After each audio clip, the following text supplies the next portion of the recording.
I'll just wait for someone just to say hi. And I shall begin.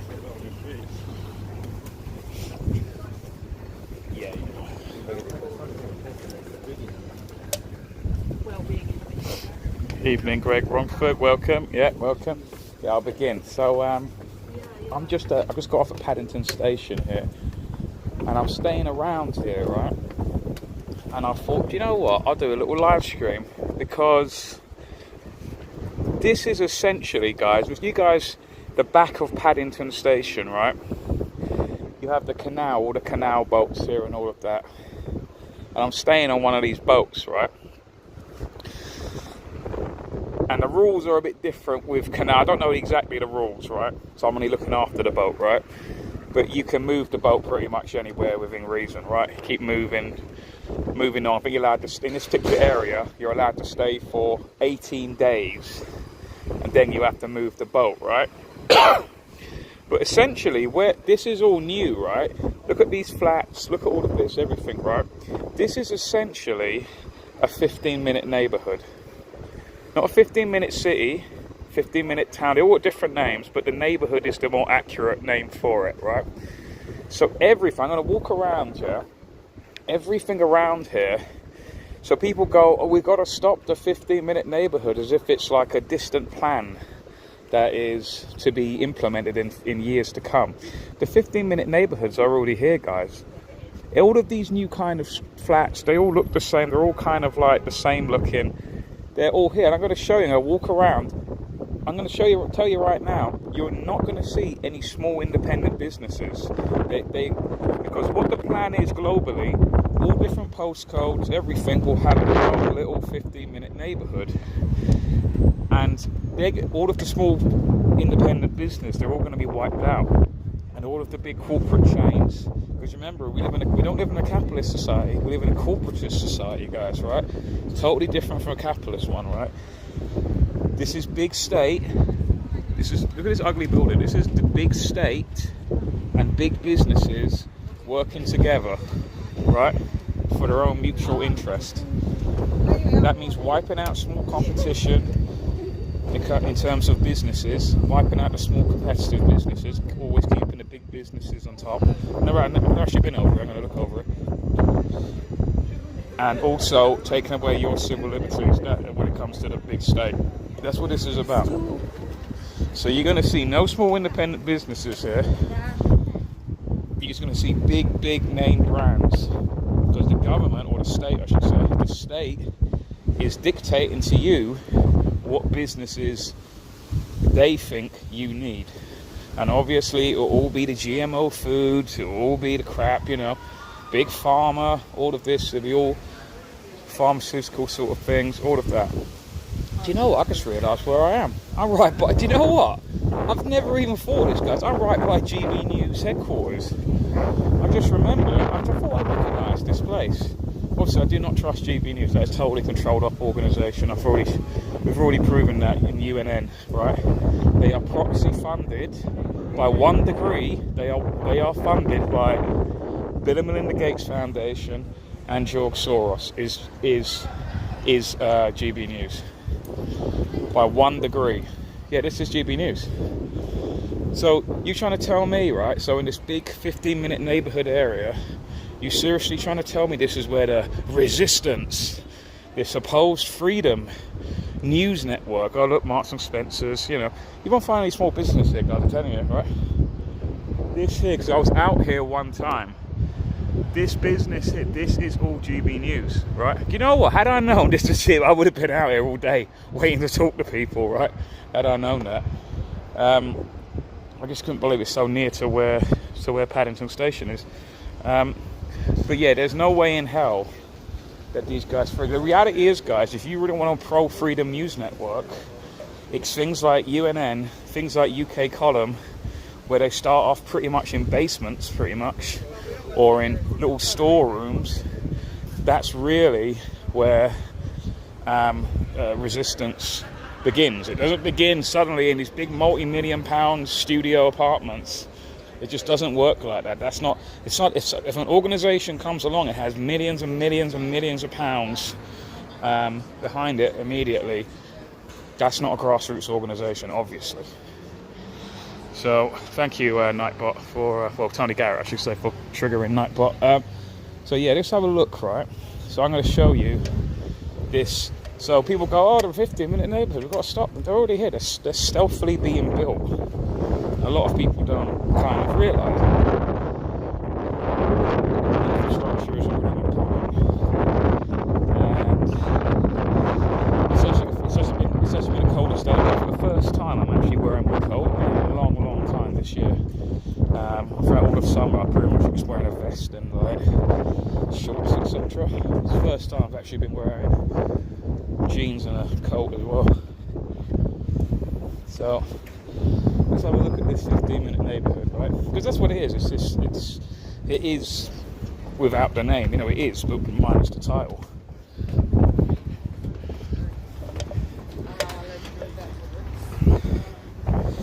I'm good, Maiden, welcome.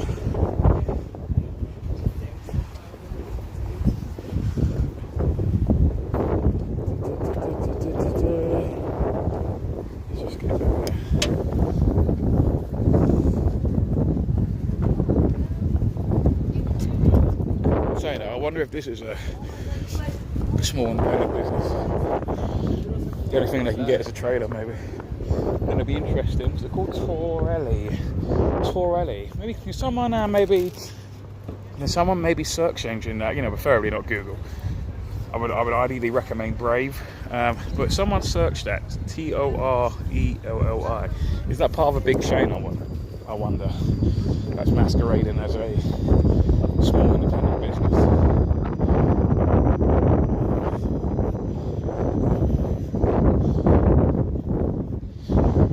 So this is the back of Paddington, and then watch when I get around the corner, guys. You're going to see some. If you guys ever watched Logan's Run, have you guys seen the film Logan's Run? If you haven't, it's a 1970s film, right? Very dystopian kind of film. At the start of the film, they're in like a city, like a dome-like city, and that's what it reminded me of. When I go around the corner, you'll see what I mean. That's what it reminded me of as soon as I saw it. This sort of enclosed kind of, city where everything's provided for you, etc. And obviously, this marries in with if they bring in the social credit system and and UBI for everyone. Your whims, and the state will provide your whims for you, what they believe are what is needed for you, all right? I mean, anyone can create a 15-minute neighbourhood. You can create one organically. You just simply cut away all the taxes, all of these charges and all of that, and a 15-minute neighbourhood like back in the day, where there was all different, unique, individual, independent shops that flourished. That's why all people went to all different towns. They went, oh, they've got that nice shop in that town. You know what I mean? So they would go there. Every town was different. But now you go to any town now. So I do van life, guys, right? Every town I go to, every high street I go to, it's all the same shit. There's literally no point in even going anywhere, because obviously that's what they want. You don't need to go to another town, because we've got all the same shops in this town where you are. So therefore you don't need a car. This is how they sort of, so we've got gourmet burger. So this is what I talked about, right? Look at this, right? This is the screenshot of the video as well, yeah? So look at this kind of, so people sit here, they've got a screen, right? This big giant screen. Guess what it's playing constantly? It's the BBC. The state's mouthpiece, the BBC. So everyone during summer here, looks, again, if you were a person, look all around here, right? Look all around there. Look, the BBC weather. Look, everywhere's red. Everyone's going to explode, right? If you look here, right, everything is a 15-minute neighbourhood, right? This is what they want. So everyone sits here, listen to the daily propaganda. It's always the BBC playing. It's always BBC and sports games that keep everyone distracted, right?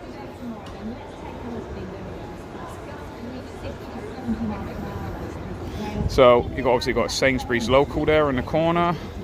You've got all of these big chain kind of restaurants. You've got a Pret there, Nutfield Health, so Big Pharma, coffee chain, Itsu, that what is that? What's that again? That's like a Chinese. It's like, is it Korean? I want to say, whatever. Chinese. These are all big chains. There isn't any Wagamama over there. I don't know what this bar is. Is that a Boots? What's that? I don't know what that's. Some other restaurant. So you got all big chain restaurants. People just sit down, listen to the propaganda machine. It is like the, like I said, like the city, the Dome City from Logan's Run. It's like fun and entertainment is provided for you. It's like, but I can imagine that the downfall of this will be because everyone's all crammed in all these little flats, and you don't have to really travel too far because the state will say, this is your fun. You will go to this bar. You will watch this TV. You will do your shopping at Sainsbury's. Everyone's going to get massively fat as well, just because no one's moving anywhere, are they? You know what I mean? It's just sort of like, and if you're like a new person from like a, let's just sit down for a sec. Ugh. So like, if you're like, say if you were from the countryside, right? You've never been to the big city before, and obviously you want to get out and try new things, right? You would come here, especially at night time, guys. This place does give the impression, because there's all lights, all fairy lights in the trees and stuff like that. It all lights up, and it does look quite spectacular, right? At first. So to an average person who come from the countryside and see this all lit up, they'll go, wow, it's so beautiful. But really, it's an illusion. It isn't really beautiful at all. It just gives the impression it's so beautiful. Really, it's a sterile, hollow, soulless kind of place. You know what I mean? Like, they have a little waterfall here. During the hot days, I've been here for a couple of weeks. People all sitting in the waterfall, and it's like something from some kind of Greek or Roman kind of, imagery it gives in the head. That's why this place is literally called Little Venice, right? It's called Little Venice, this place. But people are like wondering, like, oh, when would a 15-minute neighborhood? They're already being built. This is a 15-minute neighborhood. Everything is within 15, max 15 minutes. That's what they say. So really, everything's really within minutes away, not just 50. They're saying the maximum you'll have to travel is 15 minutes. Right? So distract you. Oh yeah, look, the sports ball is on, right?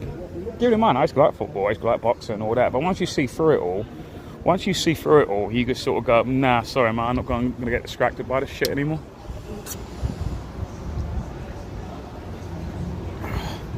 So I can't do anything about the wind. I've only got my phone. I've got no other equipment. So they've got a little table tennis little thing over here.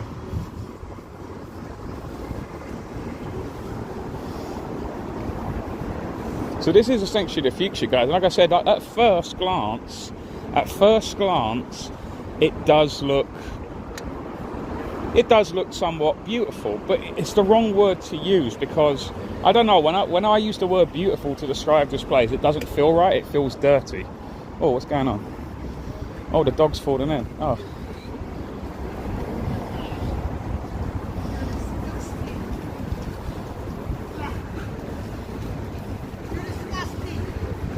You alright? Yeah. My friend's dog jumped in there the other day as well. So this is all moss, guys. Just so you know, it's not a swamp. Although maybe it really is a swamp that's disguised. Like, this whole area is a swamp, really. That is disguising itself as something beautiful. Like I said, when I use the word beautiful, it doesn't feel right to use. It feels dirty to use that word. Again, like, look, you've got a nice fine wine bars. This is ZZ's over there, Starbucks. You're going to see no small chains, or I should say independent kind of places. They're going to wipe all of those places out because they hate small businesses. Because they're even though them being small businesses, they're a threat. The big corporate chains still see them as threats. It's like how when we want to start our own parallel society, even though it might just be a simple farm that people have moved on to and gone, oh, we just want to be left alone. Look at the Amish, for example, in America. They won't let them leave. They won't leave them alone. They just can't. They're natural control freaks. Big businesses, big government, they're all control freaks, and they have to control everything about you. Whereas we're the sort of often go, we're not interested in controlling people, we just want to live our lives and be left alone. And it's like, sorry, no, you can't be left alone, we have to control you, because we're just natural control freaks. Yeah, I know, it's all the moss. It's the moss, all the waterfowl, all like the swans and geese and shit, they all eat it up, they all love it. I see like this thing over here, it was moving it all to one area, so it must clog up the locks and shit. So I don't know. Let's have a look. Let's go down to Little Venice.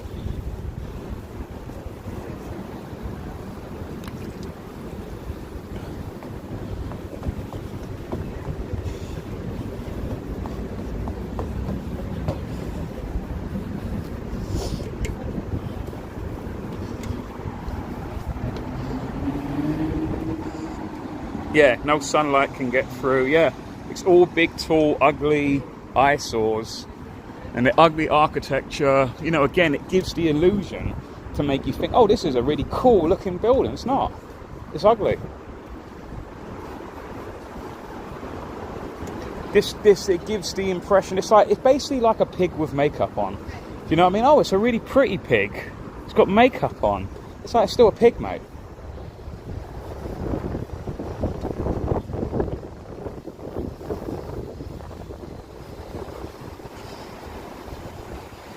Still in Cornwall? No, I'm not in Cornwall. What's this? This is Paddington, in London.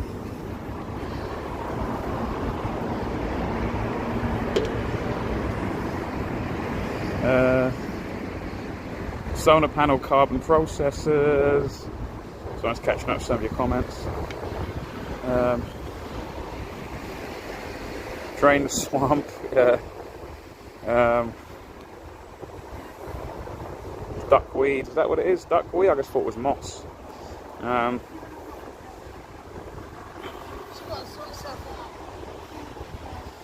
Alright, fight for.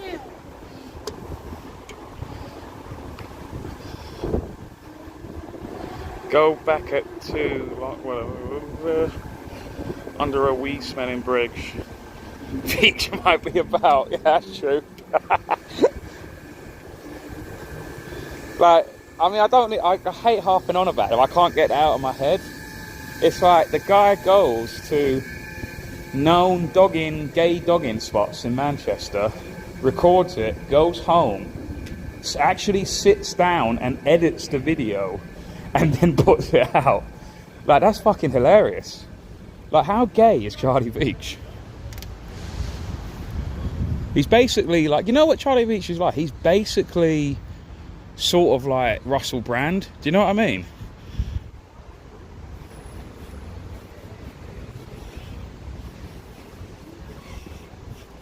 He's like our version of Patrick Bateman from American Psycho.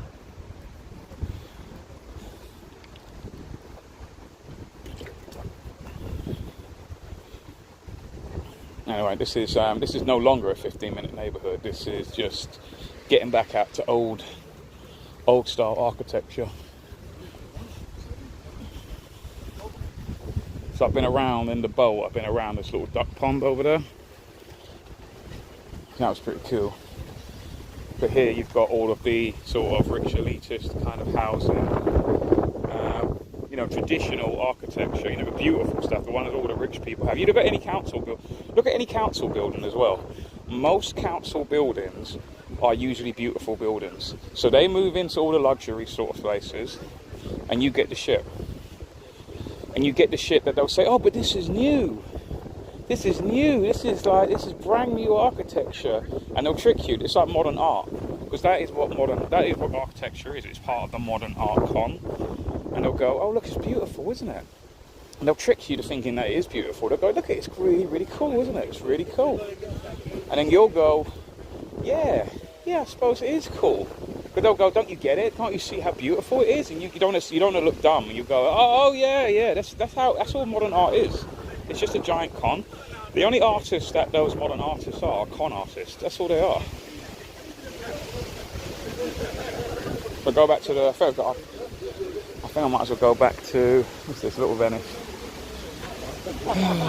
Thanks to Robert Browning, the great Victorian poet, buys 19 Warwick Crescents, now demolished, overlooking Regent's. Yeah, demolished that nice building, overlooking Regent's Canal in Little Venice. He writes many titles, including his epic poem The Ring and the book published in 1868.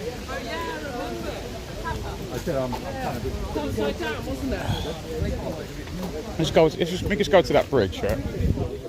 Let's just see what's about.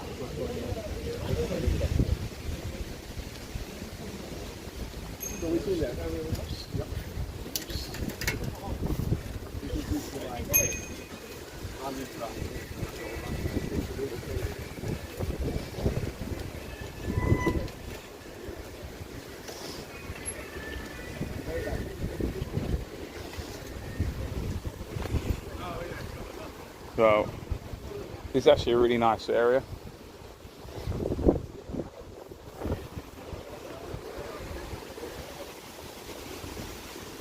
So,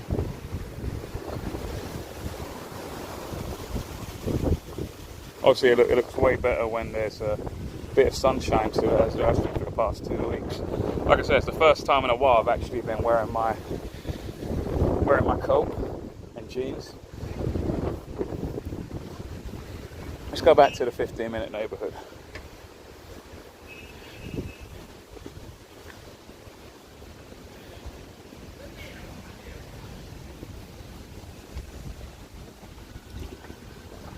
Oh, that's what I called it now. Don't call it Little Venice. I think this is Little Venice. I think there's two different areas. This particular part is Little Venice. And then we go under that bridge onto the other side. It then becomes the 15-minute neighbourhood.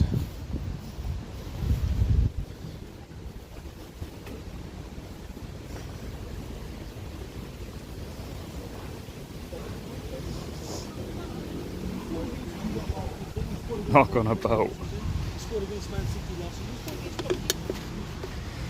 Yeah, Little Venice is beyond exclusive, yeah. Yeah, so they all have these lovely, spacious buildings, architecture, all of that, right? Beautiful architecture. And you'll just be crammed into a cage that makes you think it's oh yeah, it's really pretty. It's a pretty cage, isn't it? They'll be crammed into that.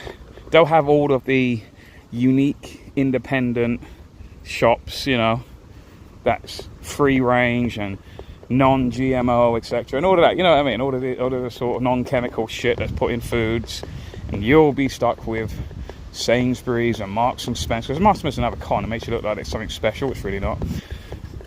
You'll have all of those shops, bad food, everything. To do it.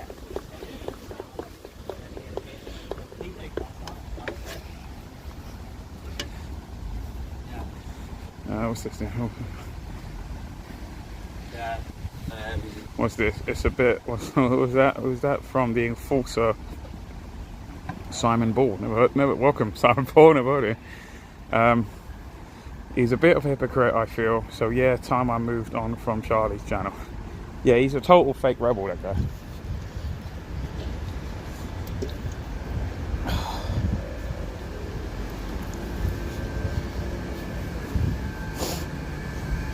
Oh, I could have gone in there. Oh well, I could have walked around. So when you get past this bit here, it becomes the 15-minute neighbour. It's like a border almost. It's like going from a new level of a game. Now I'm in the city level.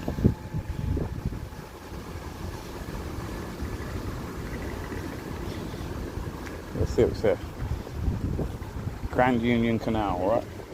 But this is essentially all of this here is the 15-minute neighbourhood. Everything you need is within 15 minutes.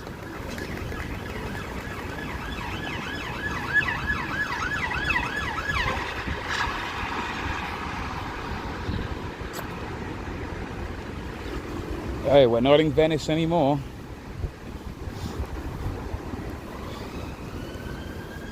So I'm actually hoping, what time is it, guys? Maybe we'll get a little bit dark. What time is it? It's 6:45, yeah? So I'm hoping, like, you'll see what I mean. Once it gets darker, everything becomes a bit more illuminated.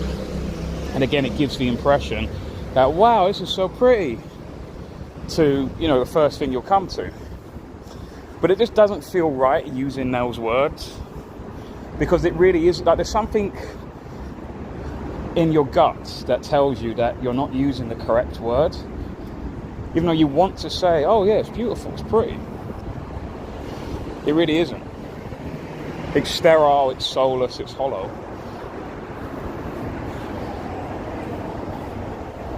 And I think it sort of messes with people unknowingly, like psychologically. Like again at BBC, the big screens playing, always playing BBC.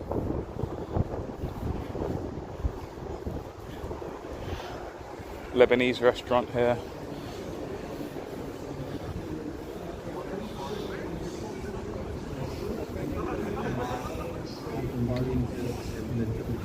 But it's like, this is basically like an auditorium, right?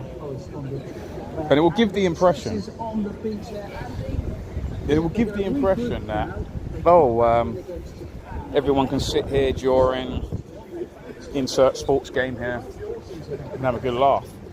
But it depends on what these people want to be performing. This is again BBC News, right? The indoctrination.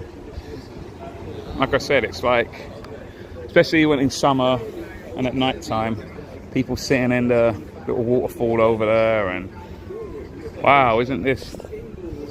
It's like a modern Rome. Do you know what I mean, or something like that? Let's put you down.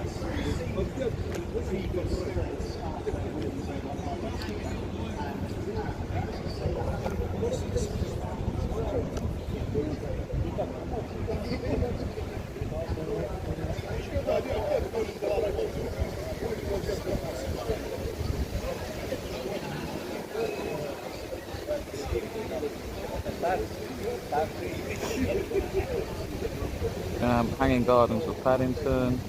So let's catch up with some of your titles, some of your comments. Sorry.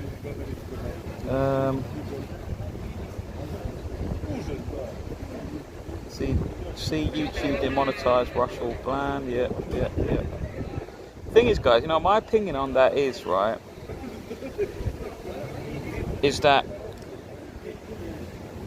I personally think that he did do those things, right? But what's happened is, right, all of them have. Every single comedian probably, well, at least most of them. Most comedians, most rock icons, most pundits, outspoken people, right? They've probably all done stuff to being part of that club, that establishment club, right? And they all have shit on each other. And that's why you notice that how can none of these big rebellious rock stars never says anything? How come these big pro-civil liberties comedians like Ricky Gervais, for example, never said anything? Where were all these people? And the reality is, guys, is because the reason why they've not said anything is because they know that other people have shit on them. And they have to keep towing the line. You see, Brand tried to live in two worlds. He basically did a Faustian deal with the establishment to get fame and fortune, right? He was promoted as the top comedian, and I use that term very loosely because he is shit. He's not a good comedian. He's just shit. He's crap. He's a total degenerate. And because he was a degenerate, he was promoted in order to promote the downfall of traditional family kind of, society, right? He was promoted because of that, because he was a degenerate, yeah? But at the same time, that's one world he's living in, where he got his fame and fortune from basically being a part of the establishment. And then in the other hand, he's trying to live in a world where he's seen as an anti-establishment rebellious figure. How can you be an anti-establishment rebellious figure where you basically made your entire fame and fortune and still pretty much are in the establishment? You can't live in two worlds. And I think basically what happened is that he went too far off script, right?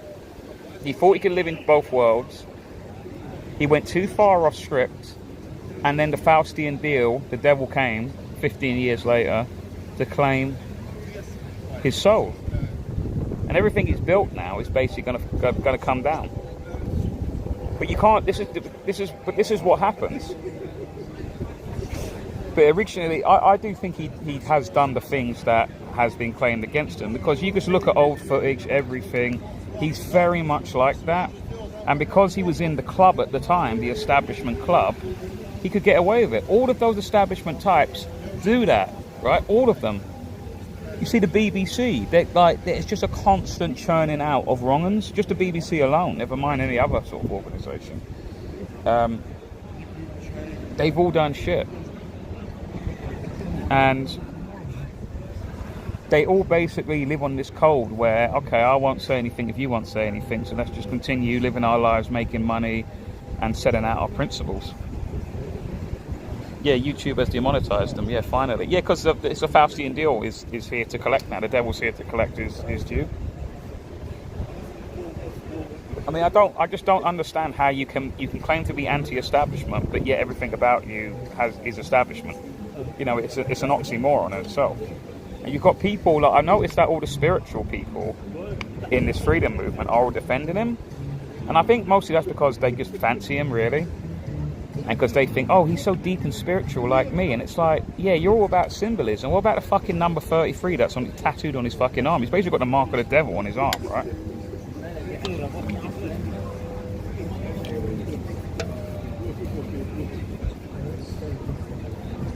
Additionally, and I've never ever said that Russell Brand is in the movement. He's not. I've always said, you guys know me, yeah? You see me on UNN.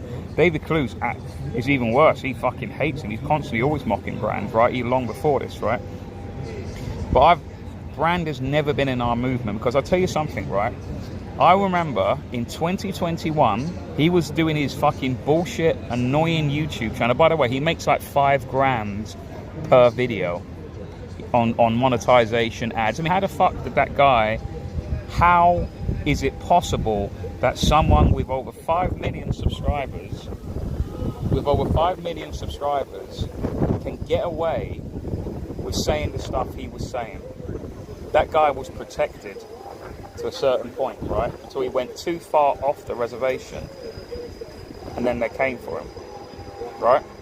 It's sort of like Mark Stein in a similar kind of thing, but obviously slightly different, right? But I remember, so he had his fucking shit YouTube. I can't stand Russell Brand. He's just not funny either. He's just annoying.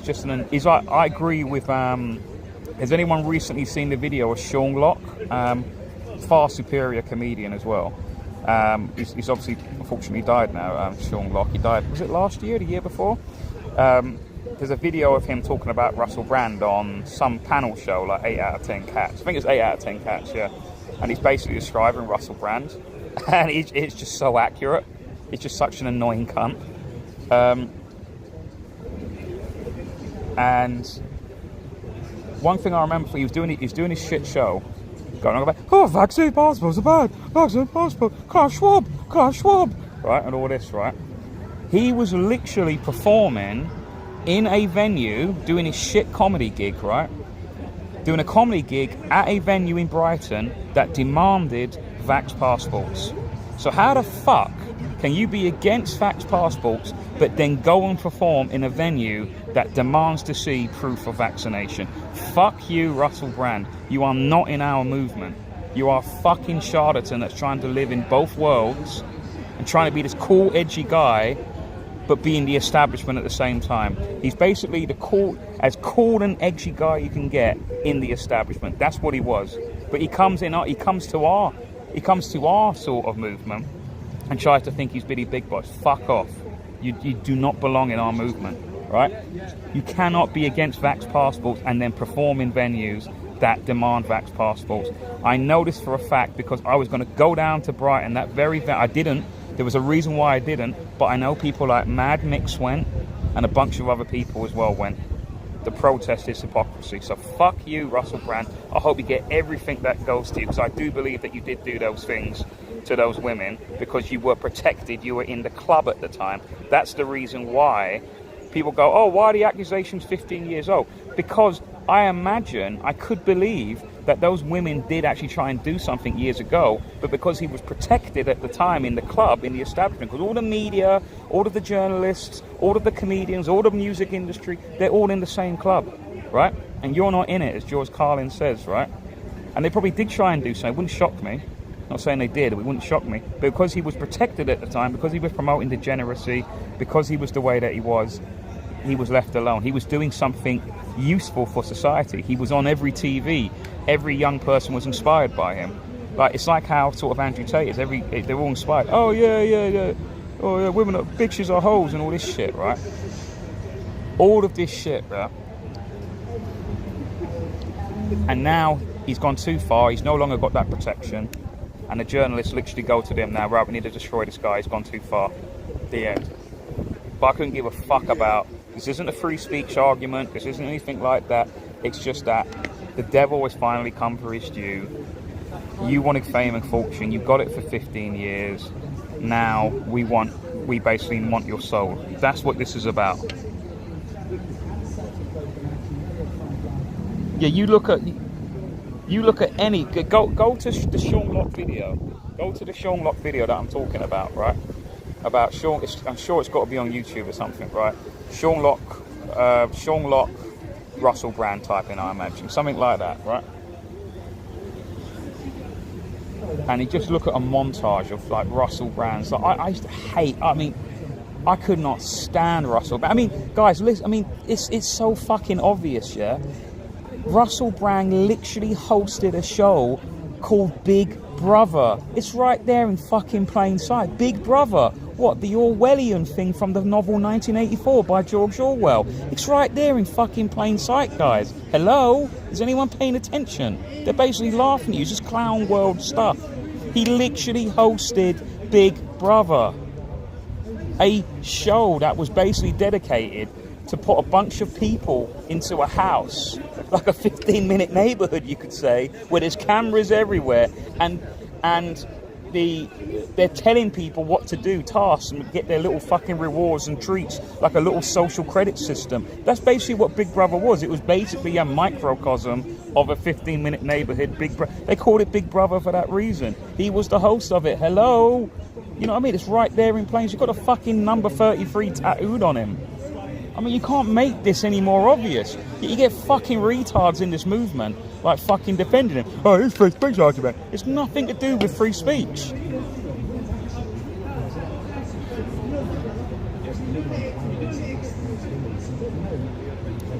Never seen the attraction of Big Brother. Fuck me, mate. A lot of other people did. You know what? I wouldn't be shocked, yeah, if somehow, psychologically, when people were watching Big Brother in the early noughties, yeah, the early 2000s, right? Because there are a lot of fucking authoritarians out there now, man. I wouldn't be surprised if psychologically it was some kind of psychological mass hypnosis where it actually secretly, like, planted the seed of totalitarianism and 15-minute neighborhoods, because that's what Big Brother was. It was essentially like a 5-minute city, do you know what I mean? A 5-minute neighborhood where everything's provided for you, right? And there's cameras everywhere, because there's cameras everywhere here. Right now I'm just looking to see where the fuck the cameras are. I know there's got to be cameras somewhere, right?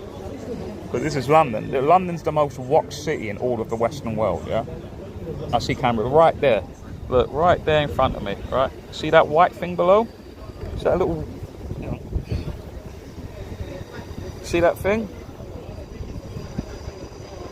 See that? That's a camera. That's a 360 camera. They can see in all different dimensions that... Well, not dimensions, but you know what I mean.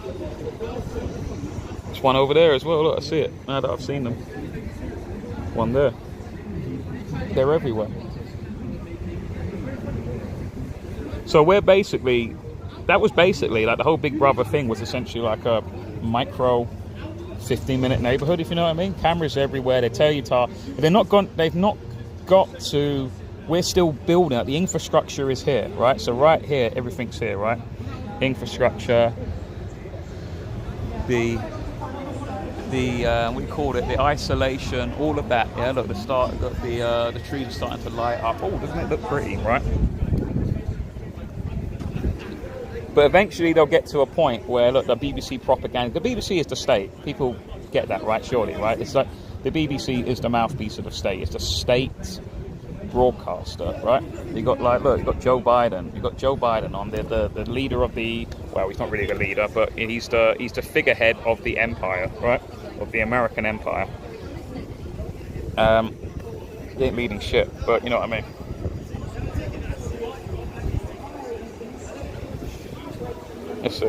Let's see if they'll say anything about Russell Brand. I'm Russell Brand. I speak like this.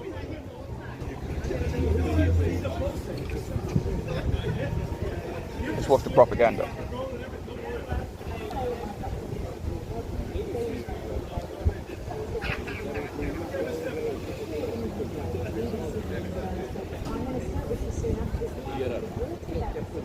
You hear this, guys? Wait.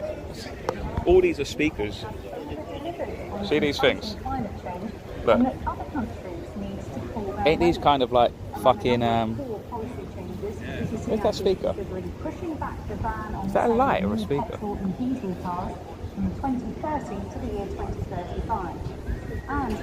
Oh, I think the speakers are underneath the wooden floors.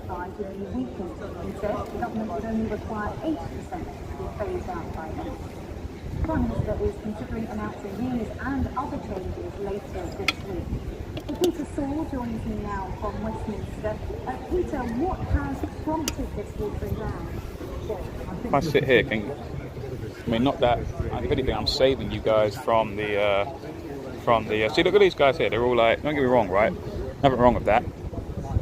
They're all drinking, having a laugh, yeah. But it's like they don't notice that they're caught in. Like I say, like if you were a person from the countryside, yeah, and you just come to the big city for the first time, you look at this, especially at night time, and you think, wow, it's beautiful. And it's like, no, where you came from was beautiful, but you just don't realise it yet.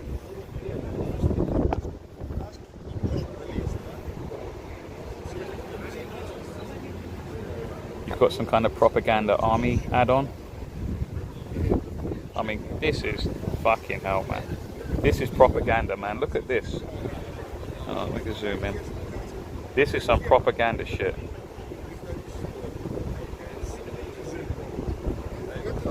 You belong. Did you just see that? Did you guys just see that ad? So it's a British Army ad, right? As in, join the army, right? They've just saved from refugees from supposedly a war-torn country, right? And then as they land, there's a giant kind of Hollywood-like sign that says, "You belong here." I mean, fuck. And this is played 24. This TV is on. This big giant screen is on all through the night, and it's just like this subtle brainwashing. So even though people aren't watching, like these guys over here, yeah, down here, yeah, and down the steps, yeah, they're all having a laugh, drinking. They've gone through about 20 pints, right? There's like 20 cans and bottles on the thing, right? Even though they're not watching this shit, yeah, there is a subliminal kind of brainwashing going on. You know what I mean?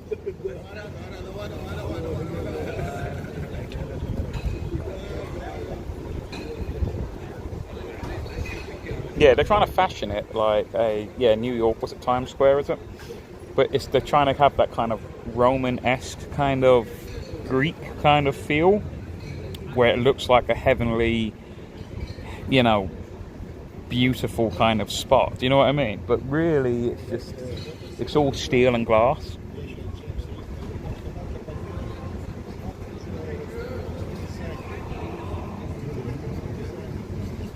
Big Brother was a lockdown. Big Brother credits. Big Brother credit score. Follow my leader. Mindfuck psyop. Brand hosted Little Brother. Yeah, I know, Little Big Brother. Yeah, but you know, it's still part of the Big Brother product. You know what I mean? Like it's still Big Brother. Big Brother's Little Brother. Yeah. It's like that's kind of funny as well. I just thought about that. Big Brother's Little Brother. It's almost like Big Brother or saying, yeah, this is our little brother. He's still just as bad, but he's just younger. Do you know what I mean?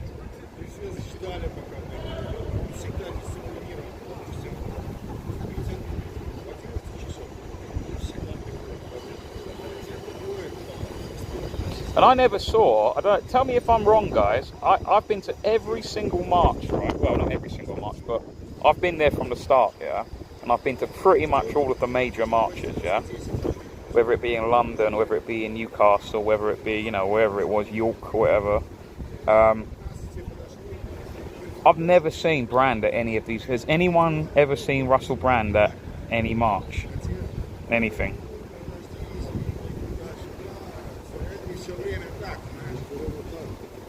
I've never seen him like, what can I say? He's never been to, you know, like people like Danny Rampling, or even, I'm not saying they're on the same kind of level, but like Danny Rampling or Right Said Fred, or, you know, they will come and support other kind of, like Danny Rampling's the best for that. Like, he don't give a shit if it's a small kind of thing or a big thing. He's got, you know, the guy actually has principles. Do you know what I mean? Like, he goes, don't give a shit, don't want to play at these fucking fascist sort of, you know, like he would never, I think there was, I could be wrong, but I think there was an occasion where they said, oh yeah, if you play, oh there's fucking Selinsky, there's, you know, if you want to play this gig, Danny Rampling, you know, famous DJ, your fans have to show Vax passports. I think he told them to fuck off and he went somewhere else. Was that Danny Rampling? I'm sure it was. It could have been someone else. Whereas Russell Brand, yeah, you got to play in a gig where you got to, even you've just been talking about how Vax passports are bad, Russell Brand. By the way, you got to play at a venue later where we demand your fantasy, so proof of vaccination. That's all right. That's all right. As long as I get paid, yeah. Look how Schwab. The Vax passports, they're really bad. Oh yeah. They play in my venue though. Yeah. Can't stand Russell Brand. Never could stand him. Like, if there was like, even though I would never do this, right? If there was people that I could punch in the face, right, and there would never be any consequences to that, right? Russell Brand would definitely be up there. And I'm not just saying this to be popular, because I've always hated Russell Brand. Like, always. I've always pointed out his hypocrisy of, like I said, playing at Vax venues, of you know, of being part of the establishment, and, you know, all of this, right? How can it be that not only does he have a YouTube channel, I mean, this channel here alone is not monetized, right? And there's two reasons for that. The immediate reason, there's a principled reason as well, but the immediate reason is because if a channel is monetized, it is highly scrutinized by YouTube, because obviously they run ads off it, and their ad partners do not want to be on what they would call unsavory channels, like such as this would be, because obviously I speak the truth, right? They don't want to be a part of that. So there's much more censorship and scrutiny upon channels that are monetized. Monetized obviously meaning that they run ads and you get paid a bit of money for running, you get a bit of that ad revenue, right? The second reason is why I don't monetize my channel is because I don't want to help big corporations such as YouTube, which is basically Google own YouTube, Alphabet own Google, and Alphabet donate to all of these wrong-un organizations. For example, it donates to the Democrat Party in America, right? Not that I'm defending the Republicans, I hate them too, right? But it's just an example. And what happens is that you become too reliant upon the ad revenue. Now, I hate to bring up this cunt's name, but obviously I'm going to mention it again, Charlie Veach. That's why Charlie Veach is a sellout. Because what happened was he monetized his channel and he became too reliant upon the money he was getting through the ad revenue, right? He gets at least £100,000 a year from the ad revenue. And obviously the reason why he's been such a pussy for the last 2 to 3 years, there's even videos, you can go back on his channel, he's wearing a mask. He's just a total fucking pussy, right? Wearing a mask, he says some light, wafer thin things, skirting on like about, oh, our jab's bad, or whatever. He doesn't say anything of use, right? Because obviously he's monetized his channel. He's got to a point where you get comfortable with that money, that new income that you get. You start perhaps buying things that you wouldn't normally be able to afford. You get perhaps a mortgage on a property that is well beyond your means, really. And because of that, you start self-censoring yourself in your mouth and things, because, oh, if I say something about that, or if I attend that event, Charlie Beach never, to my knowledge, she's never attended any kind of freedom march. She might have attended a couple in Manchester, I don't know, right? But not enough of notice, right? He won't go to those events, he won't speak about these things because he's worried he'll be demonetized and therefore he'll lose his income. It is doing a deal with the devil, guys, right? And that's why I don't monetize my channel. You know what? I'm one of the most poorest people I know. I'm not joking, you guys. I rely on the generosity of other people now. And I try my best to give back what I can. But I don't have much. But you know what? I'm a lot more happier. Because I fucking hate to be one of these cunts here in their wage slave little jobs in their little rat cage up here. Up there in these little work offices and all that. Fuck that. You know what I mean? Shutting my mouth. They're actually watching channel. You can't really see from here, but that TV screen there in the distance. Right? If you just go, slightly up there. That there, they're actually watching Channel 4. Fuck me, what a choice, eh? A choice of the state broadcaster, the BBC, and the state-owned Channel 4. Wow, what a choice, eh? What? It's like choosing between Conservatives and Labour. Wow, what a choice. I'm spoilt for choice. Yeah, but I've got nothing now, mate. And I get by, like I said, I'm in London because I'm looking after a boat for someone. I'm basically boat sitting. But you know what? I still gamble. You know, that's what I mean. It's like the little things I do have because of my principles. And hey, I may lose. I may. You know, like I said, I'm not paying the ULEZ thing. I'm getting letters, everything. Don't give a fuck. You won't get Charlie Veach or any of those cunts doing anything like that. Or Russell Brand.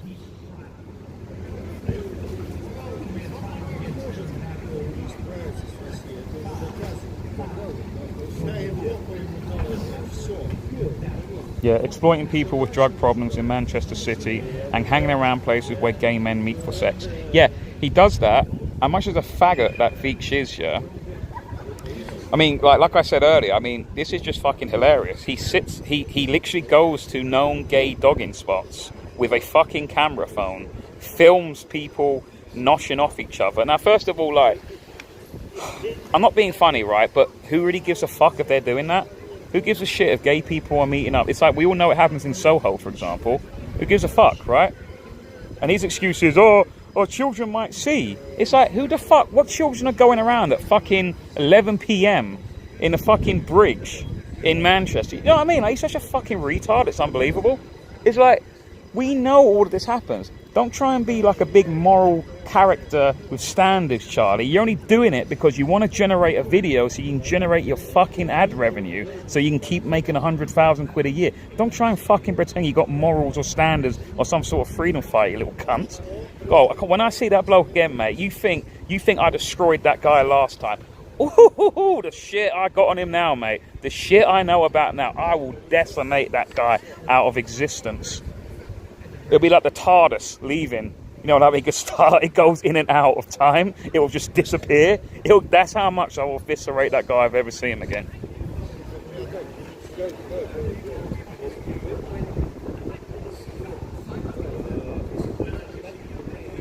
I'm only here for the impression.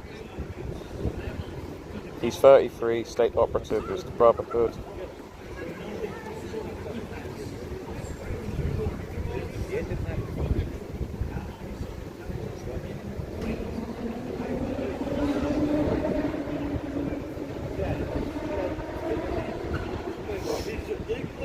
Frank's house by the river, not too far from his pub. Yeah, it's called the Crown Inn, isn't it, in Oxford? Does he live in Oxfordshire, does he? Yeah, hi, Pete. Pete, music man.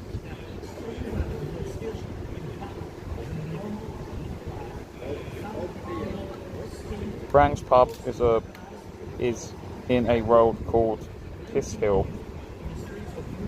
So, if that was a new comment, I thought I'd go back to that comment. Piss Hill, that is not a joke. Piss Hill.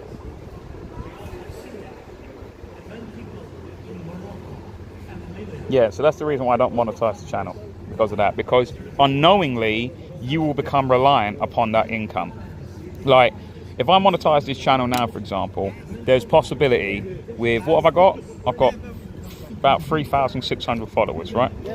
I would probably get, not much, probably like about, I don't know, 10 or 20 quid a month maybe, right? But the more subscribers you grow, the more income you start getting in. So once you start hitting the, you know, like 50,000 mark or something like that, you're starting to get a supplementary income. Like that's not just simply a tenner or 20 quid here, you know, that's not a supplementary income, that's just beer money, you know what I mean? That's just pocket money. But when it starts to get 50,000 and you start getting about, I don't know, like 300 quid extra a month or whatever, I don't know, 500 perhaps, I don't know, right? That's then a supplementary income. And then because of that, you go, oh, I can go to that fancy restaurant now, you know what I mean? I can, and then suddenly it becomes £1,000 a month or £10,000 a month, and you know, and then you start going, oh, well, I could buy that Lamborghini, or I can, you know, a Lamborghini, or I can, do you know what I mean? Like, I can get a mortgage out one of these fancy penthouse flats that's way beyond my means. Oh, I really want to say something about that thing. Oh, I better not. I'll lose my. Oh, here's the ad again. Look, I'll lose my supplementary income. I mean, look at this ad, guys. This is the British Army ad. So watch this. It will say, this is them rescuing refugees, right? Kids looking scared shitless, right? And then watch this, right? It will say, you'll see a sign, and it will say, you belong. Oh, they just oh my God. Thank you, war-torn country. Look, you belong here. Oh.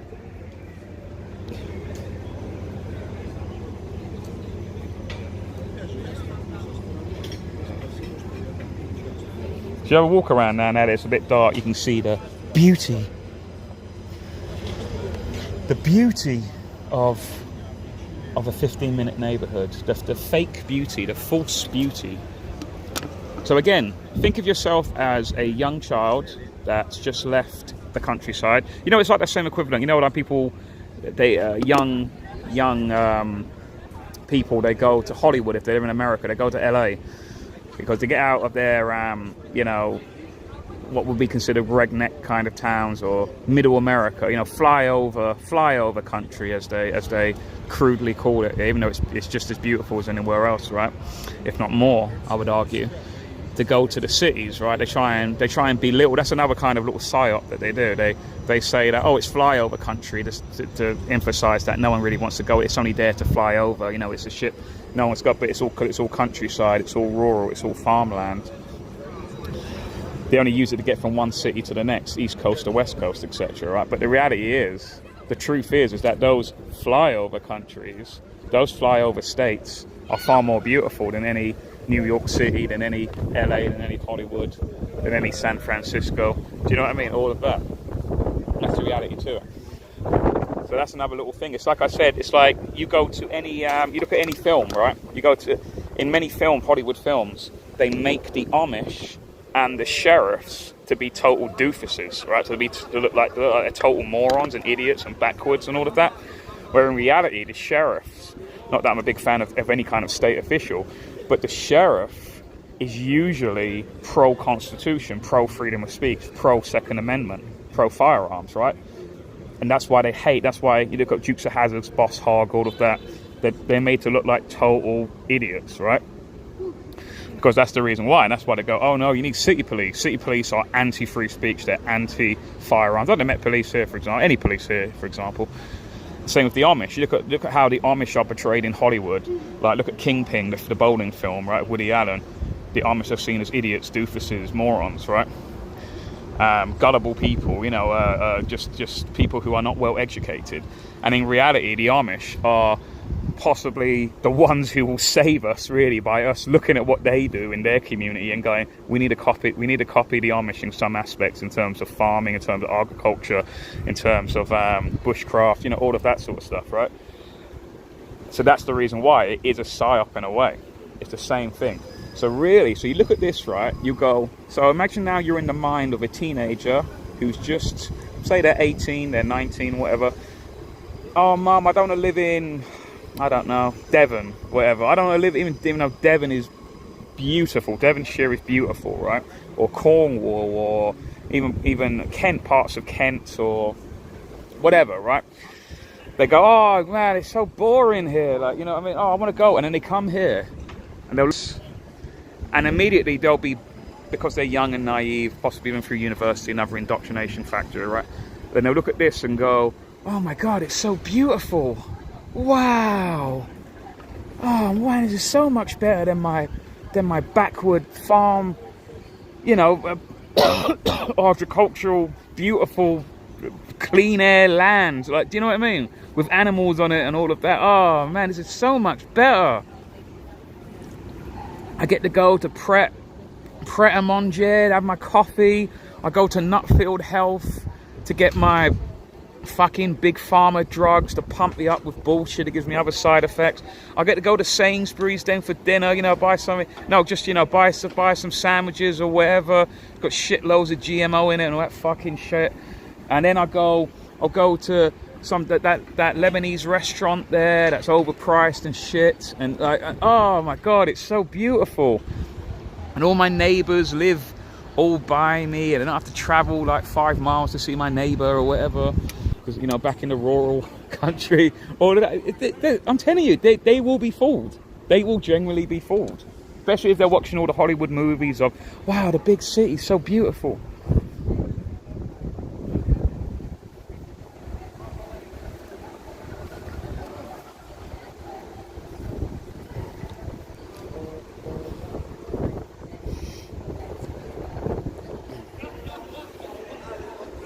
See what I mean? This is the sort of con that they do. All the trees are all lit up. Oh, wow. Let's go around to the other side, see what's going on there. See, on the weekend, it's all packed here. Everyone's sitting down watching the indoctrination of the BBC. But I'll tell you what, guys, I've been here for 2 weeks, right? It does get boring quick. I mean, even me, I'm thinking objectively, I'm thinking, wow, if I was like a normie, if I was a sheeple, right, I would, even though I'm here, I reckon I would get bored of this place quite quickly. But it's too late then. It's too late, because you've already got the flat, you've already, you know, you've indebted yourself into a horrible lifetime mortgage. And then even if you pay, that's right, no one really owns property anymore, guys, right? Because even then, if you even pay for the property, you buy the property, right? Eventually, because the culture has changed and we no longer value elderly people, right? We just stick them in a state run. Even if it's private run, it doesn't really matter, because it's all big chains and big corporations running it. They'll stick you into an OAP home because, oh, well, you know what? The pay for this super expensive, terrible service in the OAP home, you got to sell your house. You got to sell your house. So the house ain't going to be passed down to your kids, if you even choose to have kids, because most people just aren't having kids anymore, because they've been taught that the world's terrible. Humans are causing carbon emissions. We can't bring children into this world. It's so horrible. You see, people even say that in the freedom movement. Guys, you've been tricked. You've been conned. Look, boats here, boat restaurants. Oh, isn't it quirky? Isn't it niche? Let's go down to GB News headquarters again.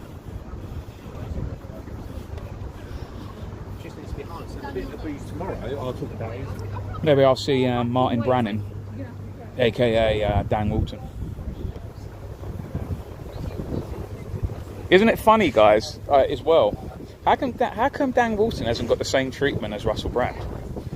Again, this isn't me defending Russell Brand. I fucking hate Russell Brand. But it's like, why has he not got the same treatment? Has anyone actually properly read the allegations? Or even, I'll tell you a great video for you guys to watch if you want to see the full, and it's a really good video as well.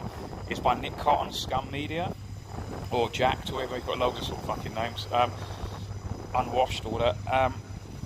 He's done one on Dan Walton, and my God, the fucking I mean, if anyone thinks that the allegations of Russell Brand are bad, go and properly look into Dan Walton.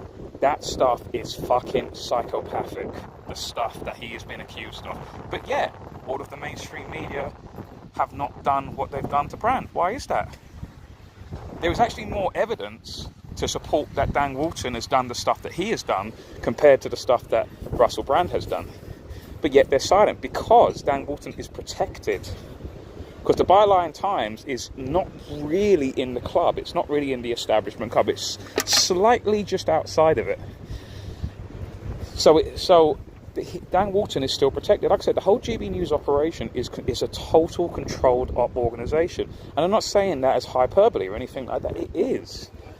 Us at UNN, we have proven that. We have never been sued for it. No one has ever counteracted. The only people who have counteracted us, but not with facts, just with comments, are Bev Turner, Calvin Robinson, and I think there was one more. There was at least those two, and it might be two actually. Maybe Bev Turner and Calvin Robinson. All they've replied back is, that's just insane. That's crazy talk. That's what they say. But the reality is, it's very easy to prove. We don't really need to do a massive deep dive. 30-minute research will tell you that it's proxy funded by Bill and Melinda Gates Foundation and George Soros through one degree of separation, in the sense that Sir Paul Marshall, he got startup money. He got 60 million quid from George Soros to start up GB News. Fact. Right? So Soros gave him 60 million. Paul Marshall then went and set up GB News. The other thing is how it's funded now, continuously, is by an organisation called Legatum, the Legatum Institute. It's a hedge fund that is based in Dubai. So yeah, already sounds dogs, right? They are constantly, the chairman, the current, or at least the last time I checked, the current chairman, I believe, is a guy called Alan McCormick. So the current chairman of GB News is a chap called Alan McCormick. He is the co-founder of Legatum. Legatum receives donations from Bill and Melinda Gates Foundation. Fact. So all these fucking arseholes, like Nigel Farage and all that, who have been bitching about George Soros in the European Parliament for 20 years before he left as an MEP, he now essentially gets bitch money from George Soros, despite him complaining about George Soros for 20 years and making a career out of it, essentially. So these people are grifters. They are not sincere. They are not principled. They're just total scumbags that dress themselves up as people who they claim to be, or people of free speech, liberty, etc. Oh my God, this is no fucking way. This is fucking Farage's taxi, because he's got those fucking we call it union pillows in all of his videos. That means he's going to come out soon.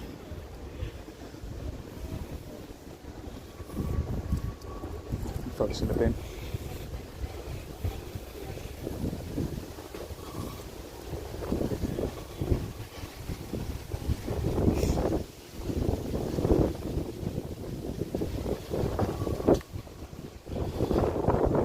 So this is where GB News is. I mean, yeah, it's such a grassroots organisation, isn't it? GB News, it's so on our side. Opposite are Marks and Spencer. You know, this is definitely where grassroots organisations come from, don't they? Hollow, giant glass buildings.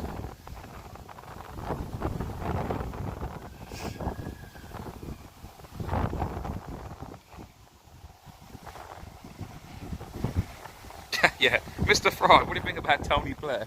He should be running the vaccines. He should be given a cabinet position.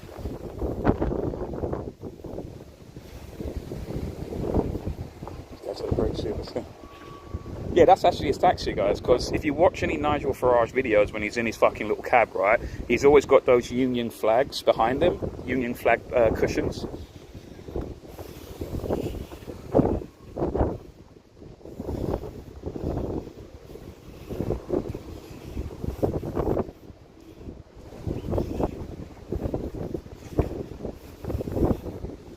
More 15-minute neighbourhood down there.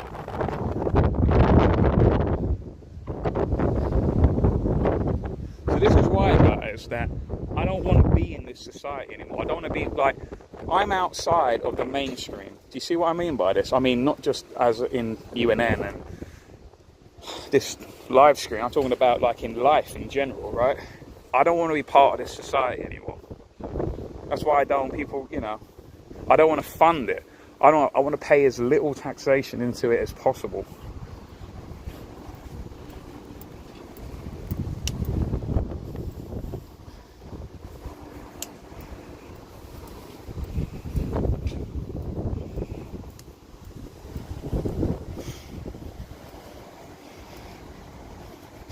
I'm thinking about buying a, well, I mean, this is a pipe dream at the moment, but if I ever do buy another van, so I don't think I could ever live in a static home again, if I'm honest.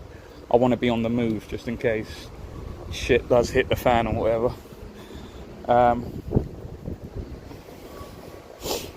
If I ever did buy another van, I hear, I'm not 100% sure, I kind of confirmed it recently, but I'm not really 100% sure, I'm like 90% sure, that if you buy like an old, if it's like an old ambulance or an old emergency services vehicle, like an old police van, an old ambulance, I don't know, whatever else, right? Old fire command unit, that's shaped like a van. I mean, apparently you don't have to pay road tax, or you can get an MOT. Do you know what I mean? And even though it's like, oh well, road tax and MOT doesn't pay much, but it's like, yeah, but it funds all this bullshit, doesn't it? Do you know what I mean? It funds all of this. So I don't give any money to it. I know obviously they still have the printing press, they still have the Bank of England, but it's just one less thing, isn't it? It's just like, no. And I'm not just doing that just to like, oh, because I'm a bit tight with money or anything like that. It's, it's just I was just about to say something. Jacob Rees-Mogg just walked into the building, but he's on the phone. I think, what he'll do. He just won't answer and just walk in. So this is what makes me laugh, right?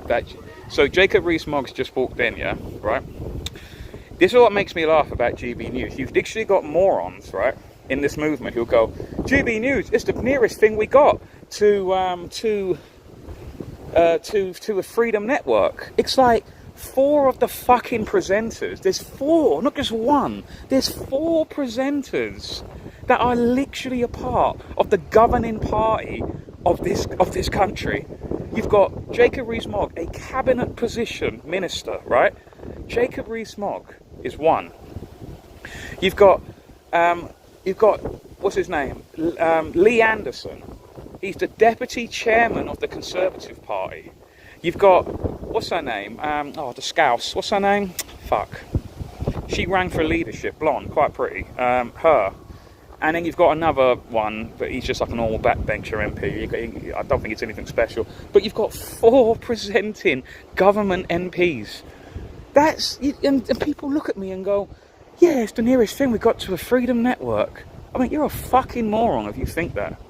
Like, it's just ironic. That's like saying that, like, during the USSR, like, there's 4 Politburo ministers that are presenting the news show. It's the nearest thing we got to a freedom network. I mean, you cannot make this shit up, right? And then you got the other we got people who, like Nigel Farage again, they go, he's the president, he's the forever president of the Reform Party. So you got Richard Tice as the leader, the irremovable leader, right? And then you've got Farage, who's the forever president, right? As a presidential role, right? He's the forever president. You cannot. So by joining Reform, you cannot. It doesn't work like a typical political party. Like the Heretics Party, for example, David Curtin, right? You can actually vote to get David Curtin removed as the leader of the members can vote him out. The members can vote for policy, right?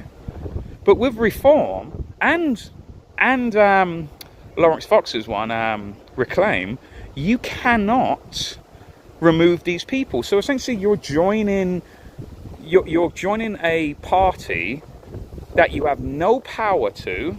You're basically just signing up for a very expensive emailing list. You just get an email And you cannot remove these people. They're basically micro dictatorship parties that you cannot shape the policy. You cannot choose the leader. You cannot choose the president for life. I mean, don't tell me that doesn't sound like a dictatorship. I'm president for life. Hello, like, do you know what I mean? And yet these people generally go to me, goes, oh, Reform and Reclaim, they're the nearest thing to freedom parties we've got. GB News is the nearest thing to a freedom news network we got. I mean, it's comedy, isn't it? It is comedy. Esther McVeigh, thank you, and Philip Davies. Is it Philip Davies? Is that Philip Davies, the other guy? For some reason I thought he looked like something else. Oh, okay. Because I remember there was like a little movement called Ladies for Davies, because he used to stand up for women or whatever, some bullshit, I don't know. So Ladies for Davies. Yeah, it sounds like a club, not a party. Yeah, it's yeah. You're basically paying. I mean, talk about suckers, right? People who join that. You're basically paying for a really expensive email every month. That's what you're paying for. You don't have no power. You've got no say into the party policies or who the elected people are. You know what I mean, or anything like that. It's total nonsense. It's basically a scam. David Curtin has been at every big protest. Yep, David Curtin's for real, mate. I know David Curtin personally. I used to go to his house. He used to live in Sidcup. He lived down the road from me. I was his number 2. He was number 1 on the London Assembly list. I was number 2. He was the mayor candidate, obviously. Know him personally. David Curtin is legit what he says he is. And he's a very devout evangelical Christian as well. Very devout. So I can definitely, you know, unless, fuck me, if anything bad ever comes out about David Curtin, I'll be really shocked. Very shocked if the accusations were to be true. I sent a beer, Sean, get a beer. Oh, thank you, Mossad. Cheers, thank you. Do you know what? I'll be honest with you, I don't really drink during the week. I know that sounds unbelievable. I mean, well, no, I lied there. I do drink during the week, but only at kind of, how can I say it, like events or, do you know what I mean? Like, I'm not a person who drinks alone, or at least I don't often drink alone. I'm sort of like, I'm either on it or I'm not on it. Do you know what I mean? There isn't really a middle ground. Like, I'm not one of those blokes who can go to a pub and just have 2 pints and go home. That's not me. I can't do that. Instead, I'll have to. I'm either on it like once I pop, I don't stop, or I just don't have any. That's the end. Should I go down to the neighbouring 15-minute neighbourhood to see what this is like, right? So I'm not waiting outside for fucking Farage, like just to say some clout bullshit to him. No, fuck that. You know, the best thing to do with these people, guys, is just fucking ignore them. Just laugh at them and ignore them. Do you know what I mean? I think that is honestly the best thing people can do. Instead of people participating in the political system and trying to get voted in and all this shit, yeah? All you simply do is just non-comply. You just laugh at them and go, nah, I ain't paying that, fuck you. You got no real power, ha ha ha, you just pull their pants down. Oh, you got no power, mate, look. Because all this society is all based on 2 things, fear and honesty. Fear from them, and honesty from you lot. Fear, they'll just keep using fear propaganda and all of that. And then you tell them everything because of that fear. They're dishonest with you. They lie, they cheat, they steal. And you guys do the opposite. That's what I'm saying. It's like, even if you did believe in the bullshit of a social contract, right? There is no real social contract. You never signed anything. If you're born into something where you have to do things and have to pay things, that essentially means you're a slave. If you're born into that, that means you're a slave, guys. You have no consent to it. You are a slave. That's what that means, right? Because that's what I think we really are. We are just free-range slaves, yeah? I mean, look at this. Look at this. Everything's just boxed in, man. This is a 50. Like I said, this is a 15-minute neighbourhood. So It's all dishonesty. So even if there was a social contract and it did exist, right? Let's just say hypothetically it does exist. Are you telling me that they're keeping their end up of the bargain on their side of the contract? They've broken it, haven't they? Which means the contract's null and void. So you can play it in both ways. You can go, all right, if it does exist, you've broken it, have you? I'm always honest with you lot, but you lot always fuck me over. Fuck you. So the contract's void. But the reality is there is no contract. They use this bullshittery of a social contract, right, in order to justify them stealing your money via taxation. But people don't question it. They go, oh, it's a patriotic duty to pay taxes. It's like, no, you're not paying taxes. You're being fleeced. You're being mugged. You're not voluntarily giving it. Even if you did believe in the patriotic argument of taxation is patriotism, it's like you're not physically getting the cash out of your wallet and voluntarily giving it to the state. It's like they're just robbing you from point of payment, aka PAYE, pay as you earn.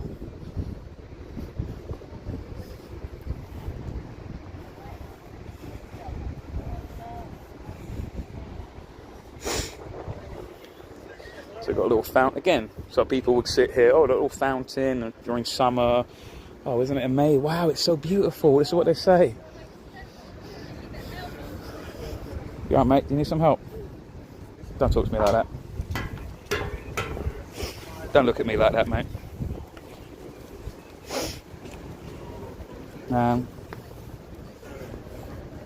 Yeah, so imagine, put yourself in the mind of an 18-year-old kid who's just come from the countryside. Wow, it's so beautiful. I mean, my boring old farm and, you know, everything's grown naturally. That's so dumb and lame.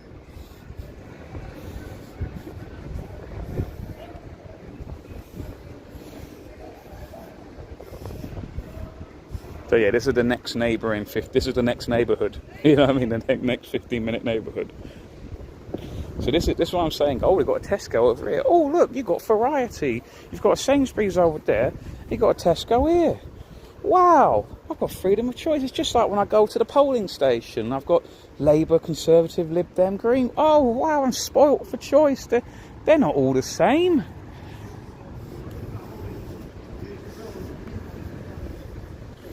It's the illusion of choice, guys.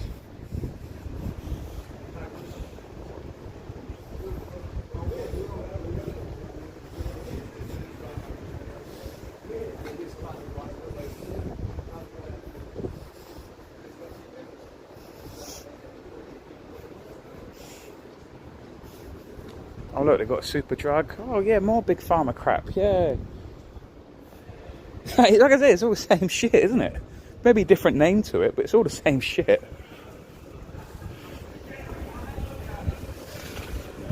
See, there's no cars allowed here as well. See what I mean? Oh, you don't need a car. You've got everything you need.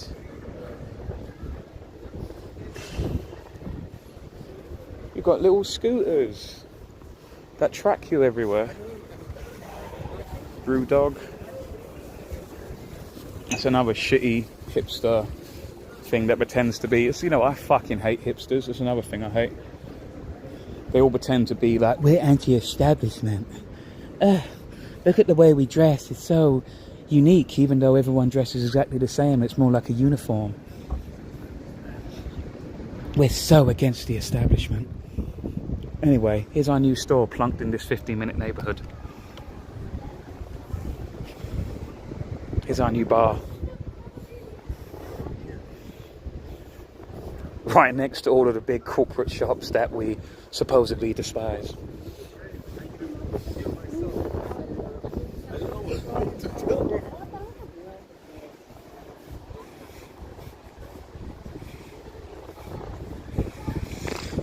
If you don't pay, society will collapse. That is what they'd have you believe. Yeah, that's what they say. That's what they say. Apparently there was a famous Pizza Express. Apparently there was a famous case many, many decades ago, like in the 1950s or something like that, where the Quakers, the society of friends, you know, whatever you want to call them, right? I was actually considering joining them, because, you know, I do believe in God, and I was baptized a Catholic and all of that, but I can't call myself a Catholic. I'm sorry, I just don't believe in that denomination anymore. Especially, I don't consider the Pope. You know, it used to be that quote, you know, like to make something sound obvious. You know, like the grass is green? Well, is the Pope Catholic? It's so obvious. Of course it's green. Of course he's Catholic. But now the irony is, the clown world we live in now is that, is the Pope Catholic? Well, actually, no, he's not. You know what I mean? Really, he doesn't believe in any of the teachings of the Bible. You know, so I was thinking, I was looking at Quakers, because they kind of, the stuff that I've heard about them throughout the years, they always sounded kind of like libertarian, kind of like Christians. That was the sort of image I got on them. And I went on their website thinking, oh, you know, maybe I'll pop down and, like, you know, whatever. And I went on their website, and straight away, all of the shit was on their website. LGBTQ+, Extinction Rebellion, you know, the green agenda stuff. And I went, nope, they've been totally infiltrated. They're done. They're no better than any of them rest, right? But years ago, many years ago, apparently the Quakers took the state to court in the UK here, and their argument was that all taxation is actually theft, because of what I was saying earlier about there's no real consent. You know, it's just stolen off you, because it is morally no different to being mugged. You know, if the state basically puts an invisible gun to your head and goes, if you don't pay, you know, we're going to use force, essentially. That's how muggers operate, don't they? If someone was to mug me now, they would produce a gun or produce a knife, or just say, I'm going to beat you up if you don't give me your money. It's a threat of violence. That is exactly what the state does. It says, if you don't pay your taxes, we're going to send our goons around, our paedophile grooming gang, number one grooming gang in this country, the police. We're going to send our boys around, and we're basically just going to break into your property, kidnap you, throw you in jail. It's the same, you know, it's the same thing, right, as being mugged or threat of force, right?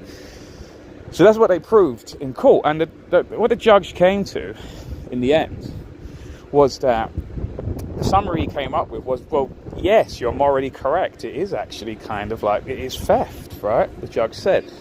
But what the judge said is that, well, but I can't rule in your favour, because it's a civil matter. Because if I declare this, and all taxation is therefore null and void, and people can only voluntarily pay it and not just made pay it, then it's going to open the floodgates, and society will collapse, and nothing will function. You know, this is obviously not an enlightened judge, right? So he ruled against them, because obviously the judge has a vested interest, because how is the judge paid? He's paid through taxpayers' money. So the judge isn't going to exactly rule against, he's part of the state, isn't he? So he isn't going to rule against the state for that reason. He's got a financial incentive to do it. So that was so it's through stuff like that I learned, is that, I thought, Quakers sound like my kind of thing. But now since then they've been totally, slowly, it's like the long march through the institutions.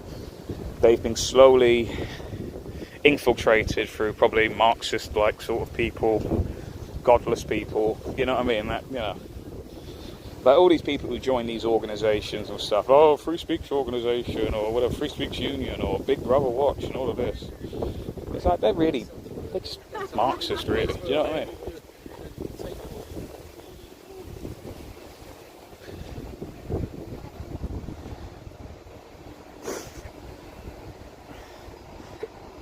The bear never shot in the wood, it turns out.